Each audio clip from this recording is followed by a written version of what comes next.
प्रधानमंत्री भ्रष्ट है, जब उसका पूरा तंत्र भ्रष्ट है। प्रधानमंत्री भ्रष्ट है, प्रधानमंत्री भ्रष्ट। भैया आप मानते हैं प्रधानमंत्री भ्रष्ट? प्रधानमंत्री कहाँ से? करोड़ की जमीन 250 करोड़ में बन रही है, भ्रष्टाचार। हमारा बाप ही चोर होगा तो हम ईमानदार कहाँ से हो जाएंगे? सीखेंगे तो इस बात का प्रमाण है कि 10-10 लाख के जो सूट बनवा के पहनते हैं। जी भैया प्रमाण। अभी जिस पे नमो नमो नरेंद्र मोदी लिखा था, उन्होंने बताया था कि 10 लाख का सूट है, हमें किसी गुजराती व्यापारी ने दिया। भगवान पर कभी कुछ चीज चढ़ाते हैं या कुछ चीज दान देते हैं। मोदी जी भगवान नहीं, मैं मोदी जी ने लल्लन टॉप के सौरभ द्विवेदी को एक इंटरव्यू देते हुए कहा कि संजय प्रकाश राय शेरपुरिया ने हमको 25 लाख रुपए बीएचयू के एक प्रोफेसर के माध्यम से इलेक्शन लड़ने में सहायता की थी, उन्होंने मुझे दिया था।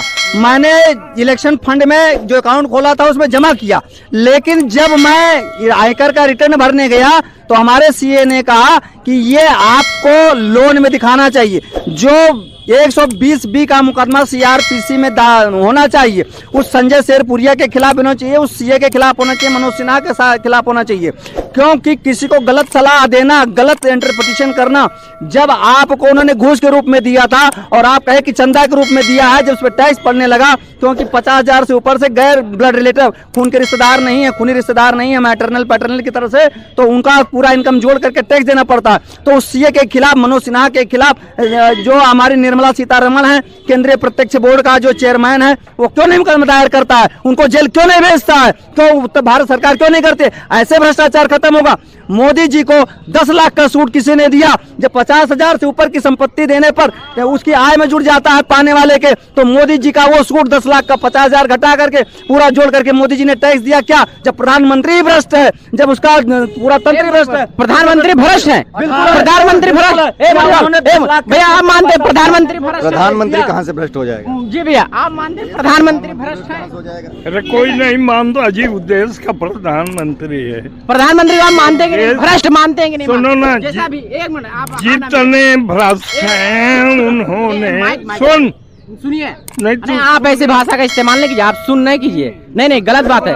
नहीं आप अपने शब्दों पे वो रखिए। 18 करोड़ की एक रोड बनना था, उसको 250 करोड़ बना रहे हैं। भ्रष्टाचार नहीं है। 18 करोड़ की जमीन 250 करोड़ में बन रही है, भ्रष्टाचार नहीं है? ये बताएं हमको। जोड़ा अपने में 18 करोड़ की सड़क 250 करोड़ में बन रहा है। उन्होंने 9.5 लाख अपने में जोड़ करके टैक्स दिया क्या? आयकर दिया उन्होंने?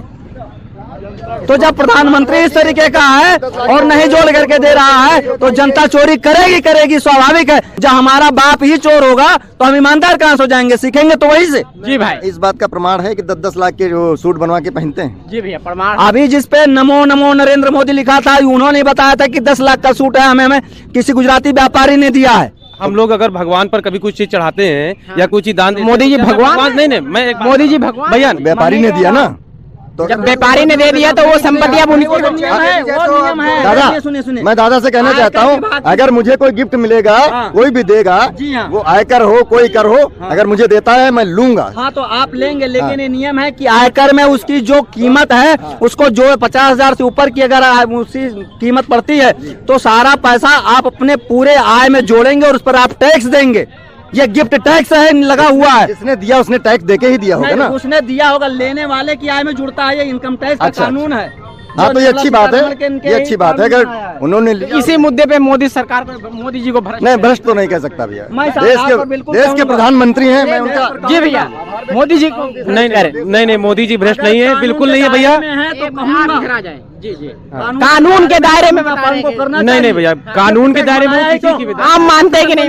नहीं भैया मैं नहीं मानता कि माननीय मोदी जी भ्रष्ट हैं, और पूरा देश ये भी नहीं मानता। जब वो कह रहे हैं कि 10 लाख का सूट जब उसको टैक्स अब लागू हो गया, जब मोदी जी ने नहीं दिया तो भ्रष्ट। एक चीज मैं भैया एक चीज बताना चाहूंगा, जैसे कि दहेज मिलता है लड़कियों को, क्या लड़की वाले टैक्स देते हैं? आप बताइए भैया। 10 लाख से ऊपर संपत्ति जाती है भैया आप बताइए। मैं बता रहा हूँ, जब शादी होती है, बिटिया शादी करते हैं, तो क्या आपका दामाद क्या टैक्स देगा भैया? भैया एक बात सुनो ना, हम बता रहे हैं, उस कानून को सुनोगे हमसे, उससे वो उस कानून के बारे में हमसे सुनो, वो भी हम बता रहे हैं। सुनो ना, आप सुनने की आदत डालो।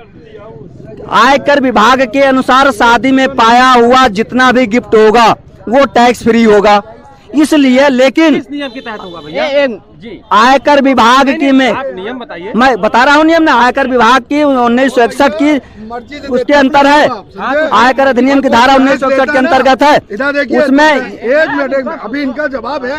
तो दहेज लेता है ना, वो अपने लड़के को बेच डालता है, तो दहेज मांगता है, वो अपने बच्चों को, लड़कों को बेच डालता है। और सुनिए अब जिस चीज को दहेज कह रहे हैं, ये दहेज कह दें इसको तो ये जेल चले जाएंगे। दहेज लेना जुर्म है और देना भी जुर्म है, मांगना भी जुर्म। भैया बताइए, आप दहेज बता रहे हैं। मैं दहेज शादी में एक मिनट सुन लो, शादी में जो गिफ्ट आते हैं, लोग दहेज देते हैं, शादी में जो गिफ्ट आते हैं, गिफ्ट कितना भी हो, वो जो है टैक्स फ्री होता है लड़की के हैंड में।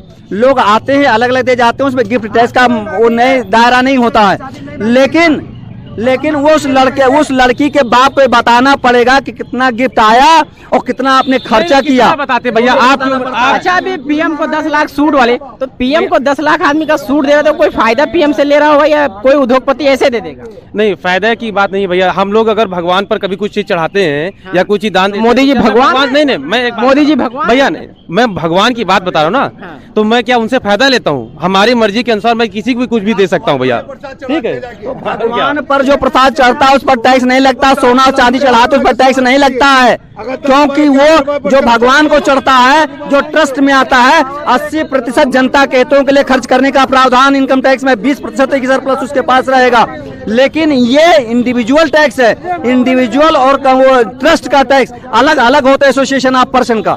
तो इसलिए दोनों को एक में आप जोड़ने का इंटरप्रिटेशन ना करें। जो काम हमारा पैर करता वो हाथ नहीं करता, लेकिन दोनों मिल करके सारा काम करते हैं। हाथ का कार्य अलग है, पैर का कार्य अलग है, दोनों को एक साथ मिलाइए नहीं कि हाथ वही काम करता, हाथ पैर नहीं रहेगा तो हम हाथ से चल लेंगे, और पैर नहीं रहेगा, हाथ नहीं रहेगा तो हम पैर से भी उठा के खाते हैं लोग। लेकिन ये संभव कहीं कहीं पर है, एक्सेप्शनल है। उसके लिए सारे कुदरत के भी नियम है, और किसी देश में रहते हो तो वहाँ के कानून अलग होते हैं।